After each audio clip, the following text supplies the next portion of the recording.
पुढची बातमी कल्याणमधून आहे। कल्याणमध्ये ग्राहकाच्या पिकअपसाठी आलेली गाडी काही चोरट्यांनी पळवली। आधी गाडीची तोडफोड केली, नंतर चालकाला मारहाण केली। पण कारमध्ये असलेल्या जीपीएसमुळे चोरांचा सुगावा लागला आणि या प्रकरणात आता विजय भिसे, अमरदीप गुप्ता आणि अविनाश झा यांना अटक करण्यात आली आहे। कारमधील जीपीएसमुळे या कारचा पत्ता लागला आणि अखेर या चोरट्यांना अटक करण्यात आली। तिघांनी मिळून ही कार पळवली होती।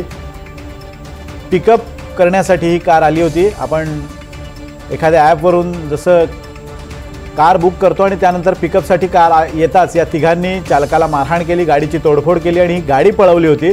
मात्र जीपीएसवरून या गाडीचा माग काढण्यात आला आणि अखेर या प्रकरणात तिघांना अटक करण्यात आली। विजय भिसे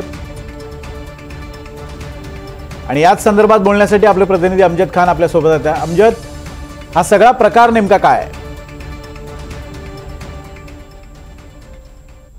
विनोद सर, मुंबईमध्ये काम करणाऱ्या एका महिलेला पिकअप करण्यासाठी ओला कार त्यांच्या ऑफिसमधून कल्याण पूर्वेला काटेमणी चौकात आली होती आणि 4:30च्या सुमारास पहाटे 4:30च्या सुमारात कार चालक आपली कार घेऊन त्या ठिकाणी उभा होता। त्याच दरम्यान काटेमणी चौकात एक उड्डाण पूल आहे। या उड्डाण पुलाखाली 3 जे मध्यमधून तरुण आहेत ते दारूच्या नशेत त्या कार चालकाच्या जवळ आले आणि त्यांनी विचारला की तू इथे काय करतोय? कार चालकाने सांगितलं की मी एका महिलेला पिकअप करण्यासाठी आलो आहे। मात्र त्यांनी काही न ऐकता त्या कार चालक सर्वेश तिवारी याला बेदम मारहाण केली, कारची तोडफोड केली आणि त्यानंतर कारची चावी चालकाकडून घेऊन ते पसार झाले।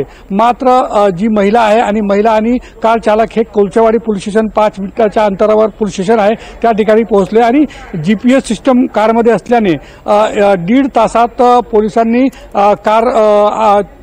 कार हस्तगत केली आहे आणि जे तिघे आरोपी होते तिघांना बेड्या ठोकल्या आहेत। विजय भिसे, अमरदीप गुप्ता आणि एक अविनाश झा असे हे तिघे आरोपी आहेत। या तिघांना आता पोलिसांनी बेड्या ठोकल्या आहे। मात्र यापूर्वी देखील या तिघांनी असा प्रकार केला काय याचा तपास आता पोलीस करत आहे। मात्र 4:30च्या सुमारास एका कार चालकाला त्याला मारहाण करून कार पळवल्याची घटनेमुळे कल्याणमध्ये एकच खळबळ उडाली आहे। विनोद सर, धन्यवाद अमजद दिलेल्या अपडेट्स बद्दल।